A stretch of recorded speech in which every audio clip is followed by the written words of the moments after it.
జనవరి నెల 31వ తారీఖు శనివారము శని త్రయోదశి. ఈ శని త్రయోదశి సంవత్సరంలో ఒకసారి రెండుసార్లు మాత్రమే వస్తుంది. అది ఈ 2026 సంవత్సరంలో మాఘమాసంలో వచ్చింది. చాలా అంటే చాలా విశేషమైనటువంటిది యొక్క మాఘమాసంలో వచ్చే శని త్రయోదశి. ఈ శని త్రయోదశి నాడు శనేశ్వరుని ఎవరైతే పూజ చేస్తారో వారికి శనేశ్వరుడు అత్యంత యోగాన్ని ఇస్తాడనమాట. నవగ్రహాల్లో అత్యంత యోగాన్ని ఇచ్చేటువంటి గ్రహము ఆ యొక్క శనేశ్వర గ్రహం. ముఖ్యంగా సింహరాశి వారికి అష్టమ శని రూపంలో దోషకారకుడుగా ఉన్నాడు. ధనుస్సు రాశి వారికి అర్ధాష్టమ శని రూపంలో దోషకారకుడుగా ఉన్నాడు.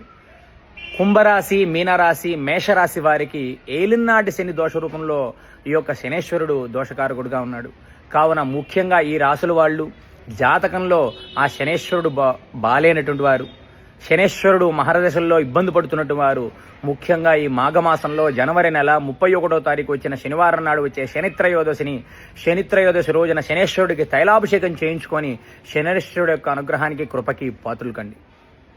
తైలాభిషేకం చేయించుకొని నల్ల నువ్వులు 1 కేజీ నల్ల జాకెట్ పీసులో పెట్టి బ్రాహ్మణులకి దానం ఇవ్వండి.